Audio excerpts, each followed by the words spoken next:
M&M financial services के अंदर, यानी कि M&M फाइनेंशियल सर्विसेज में आज जो बढ़त आई है 4% की, इसके ट्रिगर्स क्या हैं? वरुण दुबे बता रहे हैं। बाद में हम मेहमानों से पता करेंगे कि इसमें करना क्या है। वरुण जी बताएं M&M फाइनेंशियल सर्विसेज की तेज़ी का कारण। देखिए, M&M फाइनेंशियल सर्विसेज में जो आज आपको तेज़ी देखने मिल रही है उसका कारण है JP मॉर्गन की एक रिपोर्ट। दरअसल JP मॉर्गन ने इस कंपनी में फिर से अपनी कवरेज की शुरुआत की है। ओवरवेट का कॉल है और प्राइस टारगेट देखिए 235 से बढ़ा के अब 320 रुपये का कर दिया है। दरअसल इन्हें कुछ समय पहले चिंता थी इस कंपनी के, खासकर ROAs को लेके कि किस तरह से ROAs जो है इस कंपनी के होने वाले हैं, खासकर 2023-2024 में। नेट इंटरेस्ट मार्जिन को लेके भी चिंताएं थी, लेकिन अब ये चिंताएं जो है वो खासकर दूर होते हुए नजर आ रही है। खासकर इनका कहना है कि 2025 के लिए कंपनी ने हाल फिलहाल में जो आगे के लिए अपने ROA का गाइडेंस दिया है 1.8 से 2% के आसपास, वो काफ़ी रीजनेबल है और अचीवेबल लगता है। सिर्फ यही नहीं, ये कह रहे हैं कि अब जो रेट साइकिल टर्न हो रहा है उसका फ़ायदा भी M&M फाइनेंस को होगा और यहाँ पे निम्स जो है उसमें आपको सुधार देखने मिलेगा।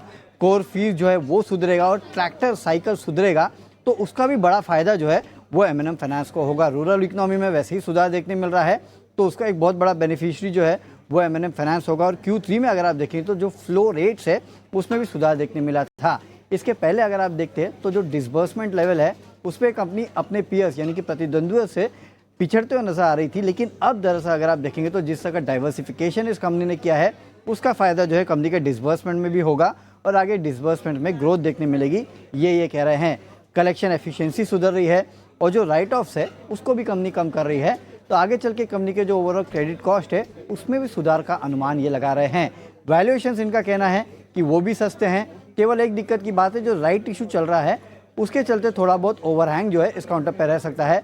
अदरवाइज अगर आप देखेंगे तो फंडामेंटल्स कंपनी के सुधर रहे हैं, जो चिंताएं पहले थी वो अब दूर हो रही है। इसके लिए इन्होंने कवरेज की शुरुआत की, लक्ष्य को बढ़ाया और इसी का असर आप देख रहे हैं कि M&M फाइनेंस के स्टॉक प्राइस में आज तेजी देखी जा रही है। ठीक है नीरव जी, एक बार आपका टेक चाहिए इस पे M&M फाइनेंशियल्स पे। आप क्या कैलकुलेट करते हैं या आपको कैसे लगती है कंपनी? जी बिल्कुल। जो हमारे सहयोगी ने कहा है बिल्कुल सही कहा है कि जो फंडामेंटल्स है वो डेफिनेटली इंप्रूव हो रहे हैं। अगर मैं Q3 की भी बात करूं तो जो पैट के नंबर्स थे बहुत ही शानदार थे। YOY बेसिस पे 63% का एक मुनाफा हमने देखा है बढ़कर। क्वार्टर ऑन क्वार्टर बेसिस पे भी कंपनी ने बहुत अच्छा किया है, 143% से बढ़कर मुनाफा आया है।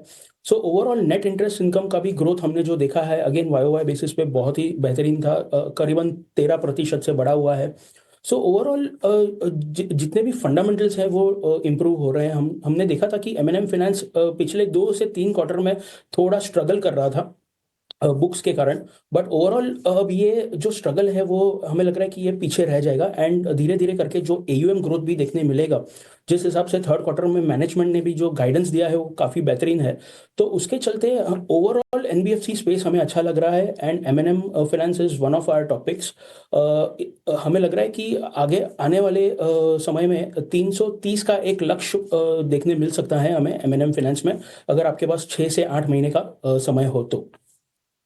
के नजरिया M&M फाइनेंशियल पर 3.5% की तेजी और आज एक ब्रोकरेज रिपोर्ट भी आई है जिसके दम पर भी यहां पर एक्शन दिखा है।